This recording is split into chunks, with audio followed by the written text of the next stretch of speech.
Namaste, how are you all doing? I hope you're doing well. Now we'll move on to the next chapter, which is Indian music systems. So, now in the first chapter, we also learned about arts and fine arts. We'll just have a brush up of art and fine arts in this chapter also. Art is the creation made by humans, but its foundation lies in nature. So we have also learned how art helps an individual in developing their characteristics, and also it connects people beyond differences of a country, language, and brings joy to all of our hearts. The main aim of art is the appreciation of beauty, so it develops and flourishes through human talent. So now, when we look into fine arts, ancient texts mention about 14 branches of knowledge and 64 types of arts. And yes, arts is broadly classified into fine arts, scientific, skilled, and commercial arts. When it comes to music and fine arts, music holds a special place amongst fine arts because it holds the first position in fine arts, and it also expresses its inner beauty through sound and reaches the human mind through hearing or listening. However, it is considered the language of emotions. It also has a spiritual essence. So, what does this actually mean? Music holds the first place in fine arts. It is because it is considered to be the language of emotions. It also has a spiritual connection because the compositions we sing are mostly related to or is about God. It also elevates one individual towards divinity, right? So this vidya, this art form is also called as Gandharva Vidya or Gandharva Vidya. So this music follows a structured system, so we'll be learning about it now. When it comes to Indian music and its types, there are two types of Indian music.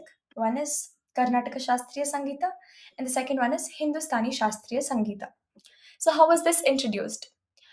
Indian music came under the influence of Persian and Mughal traditions. So the Hindustani music came under the influence of Persian and Mughal traditions. So our Karnataka Shastriya Sangita was is way old than the Hindustani Shastriya Sangita.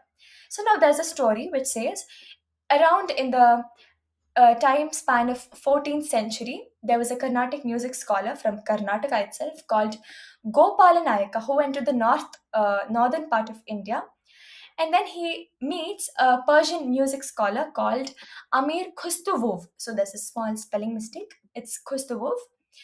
And Gopalanayaka introduces Karnataka Shastriya Sangita to this person.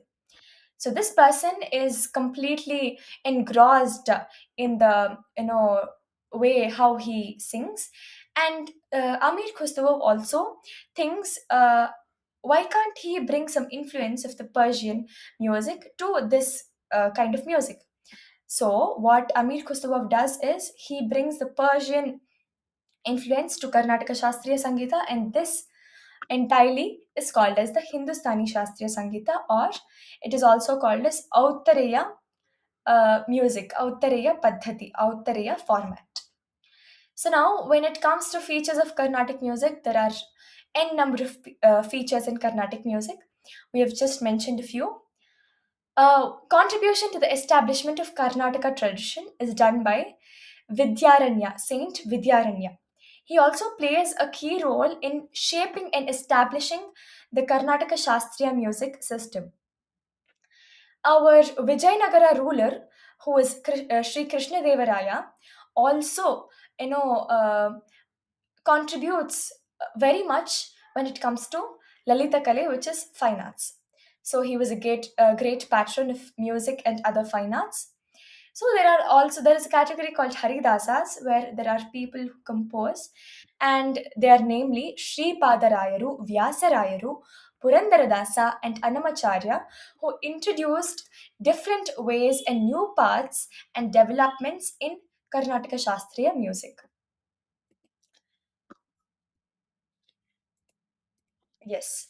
So Now we also know the Pitamaha of Karnataka Shastriya Sangeeta, which is Purandaradasaru. He has systemized the method of learning music. So from the basic, which is Sarale Varase, till the Pillari Gite, Purandaradasa has given us a systemized format to learn music. Also, we are aware of the trinity of Carnatic music, Trimurti, who are namely Tyagarajaru, Sri Muthuswami Dikshitaru, and Sri Shama Shastri, who elevated Carnatic music into great heights through their compositions, through their advanced level of compositions. We are also aware that these people have contributed very much to Karnataka Shastriya Sangeeta. Henceforth, their time span was called as the golden age of Carnatic music. Now, when we move into the types and aspects of Carnatic music, we have Manodharma and Kalpita Swara. Performers, usually vocalists and the instrumentalists, use Manodharma, Raga, Alapane, Neraval, Sahitya, improvisation, Kalpana Swaras, Raga and Tana, and so on. The pre-composed compositions are called as Rachita or Kalpita. So now, what is the learning system? So we are all aware of the learning system from Sarale Varase to the Tillana. We have mentioned all of them in the order, in the respected order. When it comes to the Tala, there are Suladi Sapta Tala, the seven types of Tala, but often Rupaka, Adi, Triputa, and Chapu are used. When it comes to the composition types, there are two types of composition. One is Swara dominant and Sahitya dominant compositions. When it comes to the languages, it is Kannada, Tamil, Malayalam, Telugu, and Sanskrita. When it comes to the instruments, there are three types of instruments: string, wind, and percussion. Tantivadya, Sushiravadya, and Avanathavadya. We'll learn more about Vadya in the respective chapter. So, next we will now learn about the differences and the similarities between Hindustani and Carnatic Shastriya music. So, when it comes to the difference and similarities between Karnataka Sangeeta and Hindustani Sangeeta, the main similarities are that both the types of music include the Saptaswara and the symbols for them is also the same.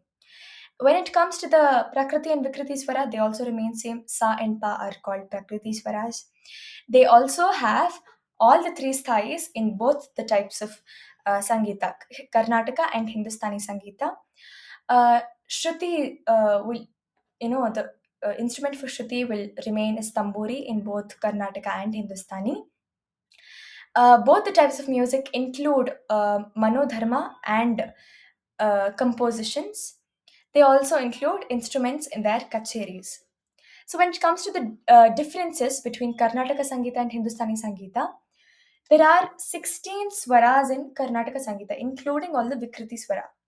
Okay, the three types of Rishabha, the three types of Kandara, the two types of Madhyama. When we include all of these, there are 16 types of swaras. However, in Hindustani, we have 12. The next difference is in Karnataka Sangeeta, we classify ragas as Janaka and Janya, whereas in Hindustani, we classify them as Ragini and That. Also, the names of the raga might differ. However, the Arohana and Avarohana will be similar. So, for example, when it comes to Mohana, it is called as Bhoop. When it comes to Hindola, it is called as Malcounts. Shankarabharana is called as Bilawal. Maya Madavagowda is called as Bhairav. And Chakravaka is called as Ahir Bhairav. So, these are the different names. In Karnataka Sangeeta, we use Soladi Saptatala, majorly the Triputa, Adi, Rupaka, and the Chaputala. However, in Hindustani Sangeeta, we use Trital, Chautal, Jhaptal, and many more in Hindustani Sangeeta. When it comes to the compositions, in Karnataka Sangeeta, we start from Swarajati, we have Geete, we have Varnas, and we also have Kirtanes. However, in Hindustani, we have different type of compositions called as Thripat, Dhamar, Tarana, Khyal, Tumri, Ghazal, Bhajans, and etc. Last but not the least, musical instruments used are different. However, in both the Sangeeta, we use instruments. So that's a similarity, but what types of instruments we use is a difference. So in Karnataka Sangita, we use violin, we use mridanga, we use a flute, we use dhol, we use mandolin, we use nagaswara. However, in Hindustani Sangita, we use sitar, we use harmonium, sarangi, santoor, shehnai, tabla, and etc. So these are the major differences between both Karnataka Sangita and Hindustani Sangita. So, by this, we complete our second chapter. Uh, to learn more about the third chapter, you can watch the next episode. Until then, take care. Bye bye.